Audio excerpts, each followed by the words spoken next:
Bonjour, donc nous sommes là aujourd'hui en fait pour rendre hommage aux prisonniers palestiniens qui sont au nombre de 11 000 dans les geôles israéliennes et 3 000 d'entre eux en fait se sont mis en grève de la faim depuis le 27 septembre, donc ça fait 12 jours aujourd'hui et nous organisons donc un jeûne solidaire. Évidemment nous ne s'offrirons pas autant qu'eux et nous ne vivons pas dans les mêmes conditions qu'eux, mais nous avons besoin vraiment de leur rendre hommage et surtout de relayer leur voix, de relayer leur message ici, puisque les médias, et ça on en a l'expérience depuis très longtemps, ne relaient pas du tout ce qui se passe là-bas. Quand on parle des Palestiniens, on parle toujours de terroristes, de gens armés, de gens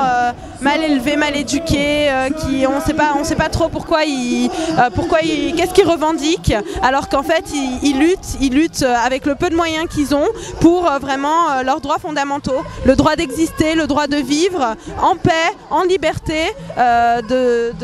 d'avoir les mêmes droits que tout un chacun, le droit à l'éducation, le droit à la santé, le droit de circuler dans leur territoire, dans leur pays, et c'est des choses qu'on leur refuse malheureusement et auxquelles on ne donne pas accès. Les photos que nous montrons aujourd'hui sont les portraits en fait de quelques-uns des 3000 prisonniers palestiniens. Comme vous pouvez le voir, il y a des femmes, il y a des jeunes, il y a des plus âgés, il y a des gens de tout âge, de toute confession.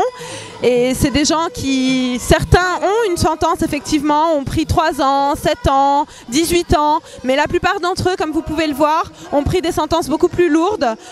qui sont de 1 vie ou 2 vies ou 5 vies plus quelques mois, des peines qui sont consternantes pour des faits qui parfois ne sont pas justifiés. Et la plupart d'entre eux, comme vous pouvez le voir également, ont pris, pour l'instant, leur sentence n'est pas déterminée. Ils sont en prison depuis plusieurs mois, voire pour certains plusieurs années, et ils n'ont toujours pas eu de procès. Effectivement, ce sont des procès militaires qui les condamnent, et on connaît en fait la puissance de ce tribunal et cet État colonial et l'injustice qu'il fait subir malheureusement aux Palestiniens.